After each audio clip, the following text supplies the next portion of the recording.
Hair thinning can happen for so many reasons. Whether it's stress or hormones or anything, at Nutrafol we've learned that real change starts below the surface. Our hair growth supplements take a whole body approach and target the key root causes of hair thinning, so you can see visibly thicker, stronger hair in 3 to 6 months. Hair growth starts from the inside at Nutrafol.com. That's Nutrafol.com. Life can be chaotic. If you're running a retail business, don't let disorganized order fulfillment add to the chaos. Use ShipStation instead.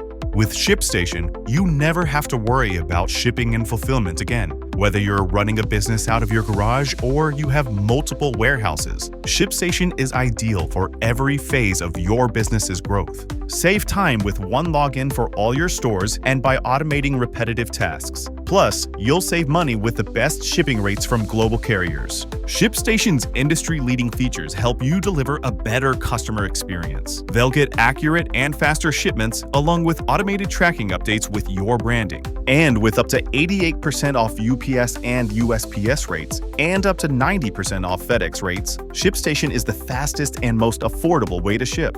Calm the chaos. Switch to ShipStation today. Start a free trial at shipstation.com/audio. That's shipstation.com/audio. This is Hidden Killers Week in Review. A look back at the most prolific stories of the week.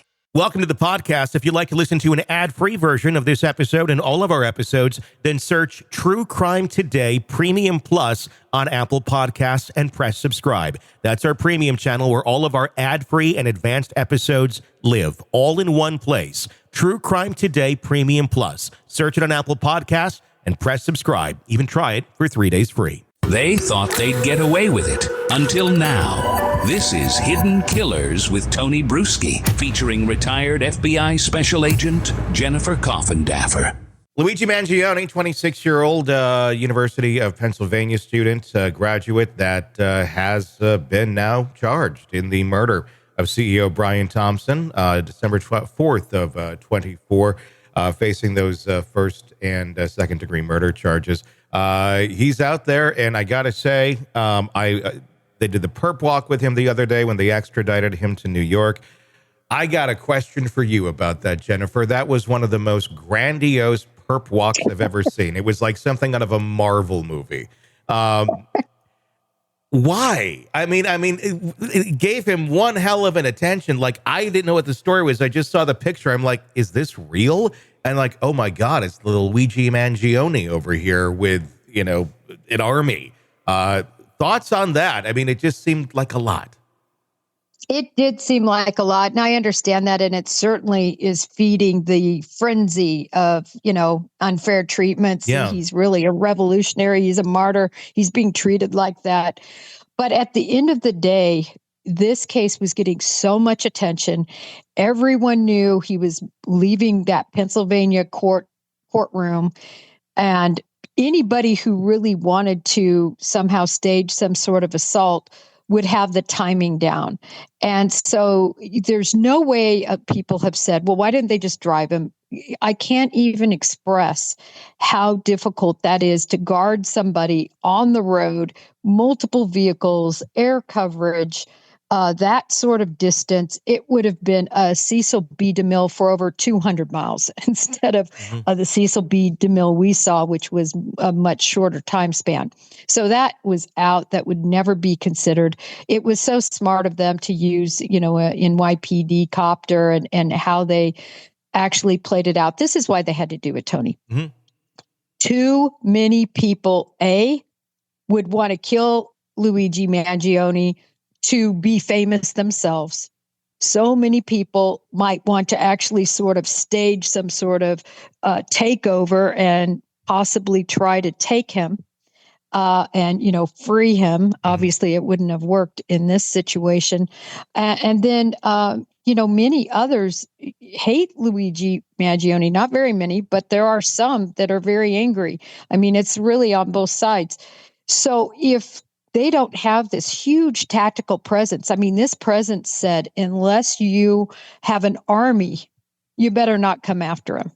That's what that said. That was the message sent. Yeah. I think personally, it was smart. If I were the special agent in charge of this case and it was my call, I would have said the same thing. I want full on tactical contingents. I don't want any chance that he's going to get sniped or that somebody's going to assault. I mean, nobody's going to try to make that effort with what you saw there. No, I mean, actually, my concern was more for the officers, quite honestly, thinking like if somebody's going to want to do something here, it's not going to be killing Luigi Mangione. Like, I think he could probably almost just walk around with bulletproof or without a bulletproof vest, because I think there's too many people that like him. He's one of the few that I think doesn't necessarily have a target on his back. Anybody who's holding him back, though, I think does. And I was more concerned for that level of, like, that's a lot of officers if somebody's going to try and do something. Granted, they got the shields. They're fairly well prepared. But if somebody, I don't know, set something off or a bomb, I don't know. It just seemed like a lot. But with your explanation, it makes a lot more sense.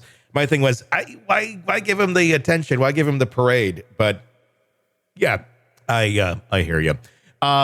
This case, obviously, it's going to take some time to get into any sort of trial situation. What sort of defense do you think Luigi Mangione is going to bring for this? It's pretty much one of those where it's like, yeah, we know it's you, and there's no question about it. You're, fighting and you're almost bragging like I did this. So he's going to plead not guilty, I'm sure, but obviously you did it. No erasing that fact. Are we going to just solely go on them trying to argue this principle or his ideologies in court? And would the court even allow that? Well, such a good question. I really think they are going to go for some sort of jury nullification. If right now, with what we know and the evidence being so ridiculously strong, I would literally probably waive my speedy trial. Now, remember, he's not only been charged in Pennsylvania, he's not only been charged in New York, he's been charged by the federal government now. So we have 4 federal government death penalty and the death penalty charge on the table now. So, and that will come first. By law, by statute, the FBI, swooped in and really took over this case from New York, because obviously if he gets the death penalty, which I don't think there's any chance he'll get, or if he gets a life sentence, there's going to be no need to have a trial and everything in the New York case necessarily. They could still, and they may. But depending on what happens, if I were him, Tony, I would want to take the stand. I would want to explain, why I did what I did, and pray for jury nullification. In other words, yeah, we know he did it, and yeah, we don't care. And we saw it in OJ. It happened in OJ. Those jurors have been interviewed, and they said, yeah, we know OJ did it, but we weren't going to convict him because of what happened with Rodney King. So that's what they're hoping for. Yeah. I think they have, as of right now, a good chance if this trial were to take place tomorrow, but this trial will likely take place years from now. Do you think he's going to still have that sort of support and, I guess, and he's not Robin Hood, but I guess Robin Hood-like aura that the certain members of the public feel he has several years from now, or is it just going to be another guy who killed somebody, and that aura is going to fade away? Well, that's why I would waive my speedy trial.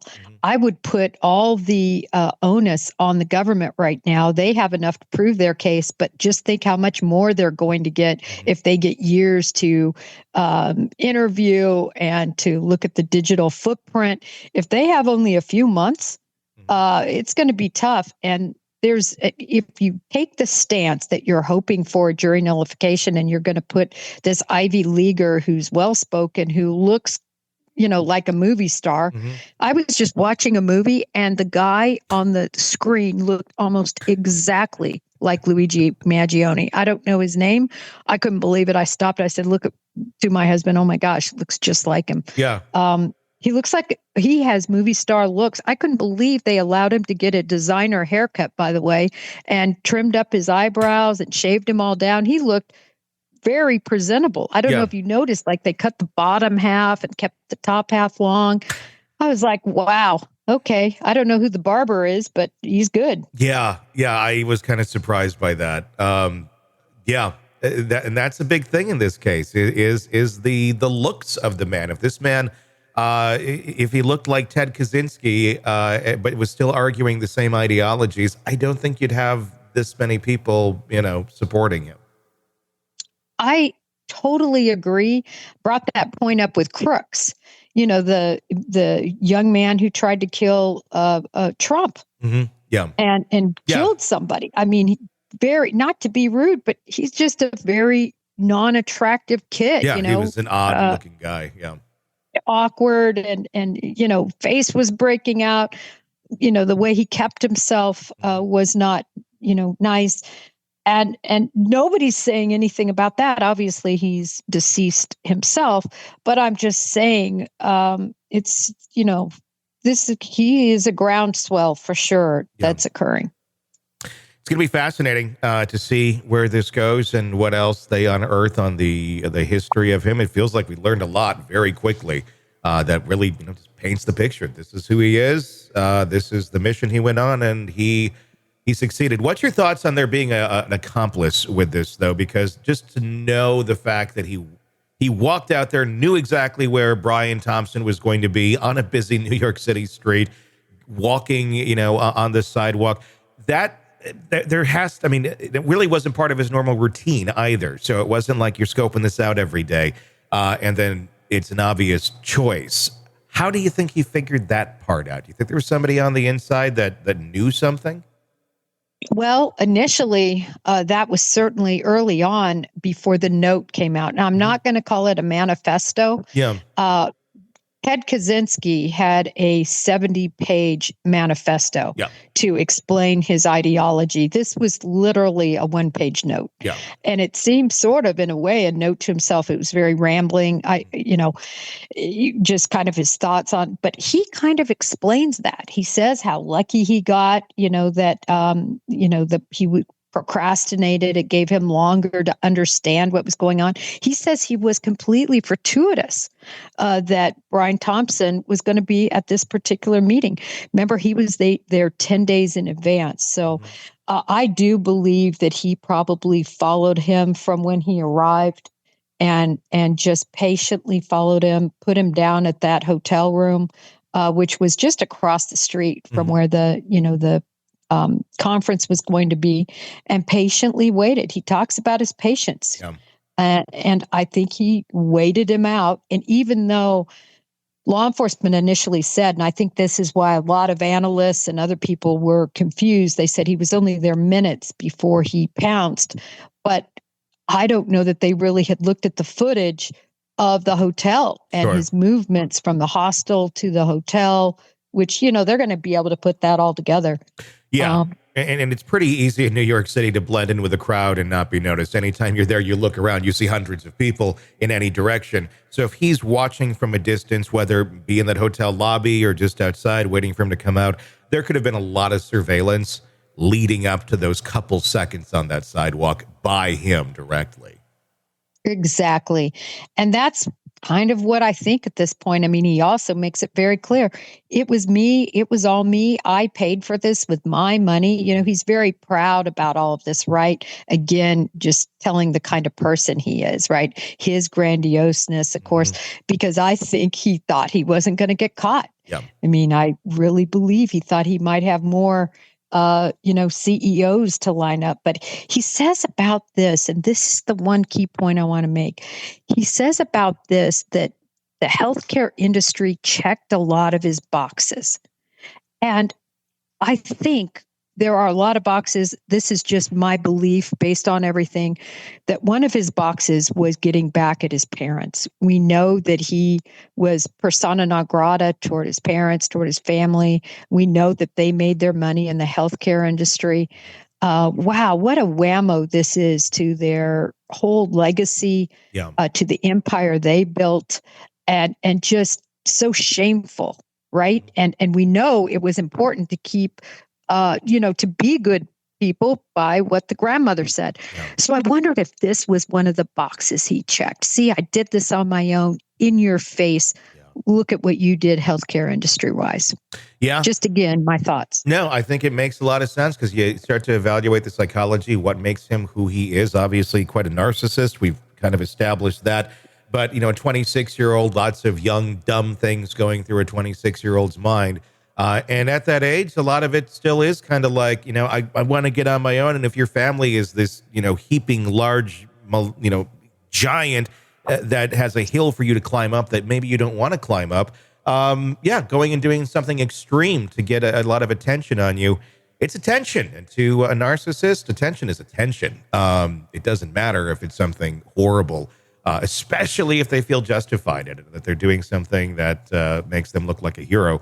And this man did succeed in that. He has a lot of people thinking he's a hero when, in reality, he is not. Yeah, I agree. But I do also think he does need evaluated. And I say this because he did take a complete exit out of society for about 4 or 5 months. It's not as long as people think. His back injury that happened, right? He always had a back issue, but in 2023, he had a surfing accident that left him in a ton of pain, but he got the surgery. After that, at least according to the Reddit account, he was fine. He could sit, he could stand. He said, wow, I'm pain-free. He goes on a extravagant vacation in Hawaii, hiking and doing things. And then he takes off to Asia and to, specifically to Thailand and to Japan. I mean, obviously the wealth of his parents, what a sheltered, horrible life he's leading without any opportunity. He's that poor boy. He's so in pain. Yeah. Traveling and all of this. But then there is a time for 5 months, from July until the murder, around that time frame, right, that he does take an exit from everything. And what happened in Asia? What psychedelics led to this complete disconnect? And then, I think there is something to be said about that rambling note he said. I mean, this is an educated guy. Yeah. That's your manifesto. That's no manifesto. So I think there's a lot of things to really consider in this, and they're going to have to look at him and see if he did have a break or if, this is just him. I'm leaning toward B, but it deserves a look. I agree.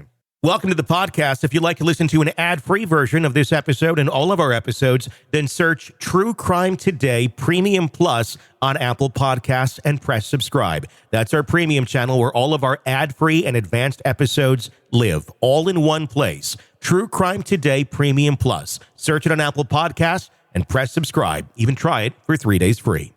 All right, true crime addicts, let's cut the crap. You're knee-deep in the gory details of your favorite podcast when suddenly a commercial hits like a bad meal. Seriously?